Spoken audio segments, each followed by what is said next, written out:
So I've recently stopped playing Final Fantasy XIV after having played well for some time, and hey, why not try World of Warcraft now? And it's about time. And well, I did. I've always heard so many things about the game, both good and bad, and I really wanted to go there myself and experience it. I knew some things about the game by watching some Asmongold years back, but even though I had no idea about the game, it seemed really fun and really similar to Final Fantasy XIV actually.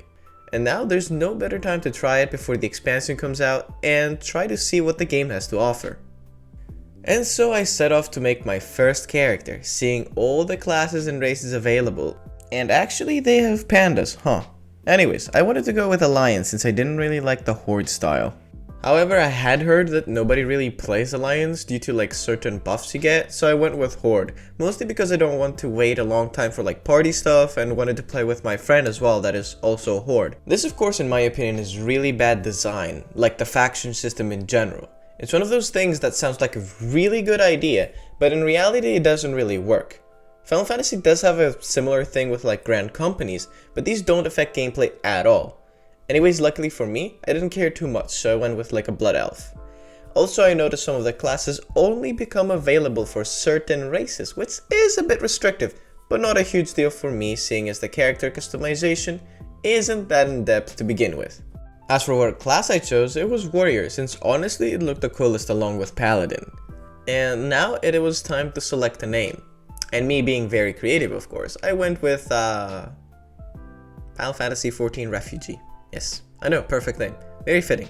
With that done, I set out to see what the game has in store for me.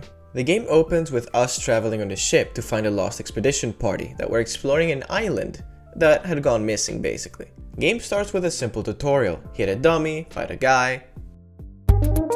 Yeah, pretty much that's it. A very basic and simple tutorial. One thing I immediately noticed is that the GCD is fast, like a lot faster than Final Fantasy XIV, which I kind of realized there won't be many off globals, or if any at all. For me that's actually a breath of fresh air, and I really wondered how high level combat would feel, and just that alone was kind of exciting to discover. So after the introduction stuff is done, we encounter a storm and crash into the island. A few fetch quests follow, like gather this, gather a few first aid kits, kill some enemies, regular MMO things. Even if this game is ancient at this point, its art style is incredibly good. It gives it so much character and it's pretty much the saving grace graphics wise really.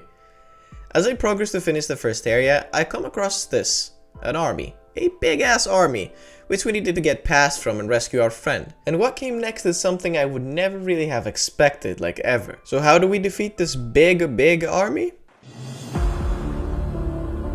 A. Rush in and kill somehow everyone. B. Raise our own army. C. Sneak past them. Or D. Fly with a helicopter and kill everyone with a laser gun. I have no idea what's going on, but this is kind of fun. And just like that, we take down the big guy, save our friend, easy. I really appreciate that there's so much voice acting as well, especially in the start. It kind of makes me want to pay attention to the story. And honestly, the voice acting isn't that bad. It's pretty okay, pretty decent. The Horde is strong, not when we fight alone, but when we stand united. Now, tell me what's happened here. After some more questing, we need to sneak in the ogre stronghold, and well, what better way to do that than transform into an ogre and hold our friends prisoners? Yes, hello, I too am an ogre friend. After we save yet another friend, it's time to beat up some ogres. After that, we prepare for our first ever dungeon. See, now I'm excited. I did not expect I'd get a dungeon this early, but I like this and I'm looking forward to see how it works. So I queue up with my friend as only 2 DPS. Already I can tell things work a lot differently than they do in Final Fantasy XIV, where you basically need 4 and the appropriate rolls too. But hey, I'm down, let's do it. And so we enter the dungeon and start destroying everything until, well, we ate shit and died. After where we got kinda cocky and pulled too much. But then we went on a normal pace and managed to kind of breeze through it. Finally, we reached the big boss dragon. And man, I just want to say how cool everything looks. Again, the art style is again really good. I just really appreciate the kind of character it gives to the game. One more thing about this dungeon that I really liked is that it's not linear whatsoever. Like in Final Fantasy XIV, there's a dungeon formula, and especially now, it does not change at all. So it's basically the same dungeon structure, but kind of reskinned, if that makes sense. Which I don't really like. It gets really repetitive and lazy after some point. It could be the case for WoW as well down the line, but so far it feels like a breath of fresh air. We proceeded to beat the shit out of the dragon, and we completed the first dungeon. After that, we are finally completely out of the first area, and now moving on to Orgrimmar. And right as I arrive, a random person DMs me about my name. We actually had a small chat, pretty cool dude. And honestly, so far this game is providing and is satisfying in most aspects. Like, I'm having fun. But anyway, now I'm going to fast forward a little bit and won't go into too much detail about everything cause well, that's a little boring. I continued to quest and actually got my first mount at around like level 10, and I had to learn the riding skill to do so. So the mount I got is a scuffed looking chocobo. Hey mom, I want a chocobo. No son, we have chocobo at home. Anyway, after some more questing, I reached a place called Zuldazar. And damn, the city's massive and really cool. It just kind of feels empty. Like, where's everybody? What happened? And also, why is there a dinosaur here? I actually had to do a decent amount of quests involving these dinosaurs, like killing them, stealing their shit, and also helping them. We tried fighting one of the big ones and absolutely destroyed him. You can blame us for their extinction. And we also tried this. So, my friend who was a druid, right? Or something like that, applied a buff on us so we could float. And we proceeded to try all sorts of stupid shit. Like going down the city, flying. But it didn't last long enough. Regardless, moments like these is what makes games fun in my opinion. And now something that makes the game miserable is the death system. When you die, you respawn next to a death dude. And you have to run back to your body as a ghost.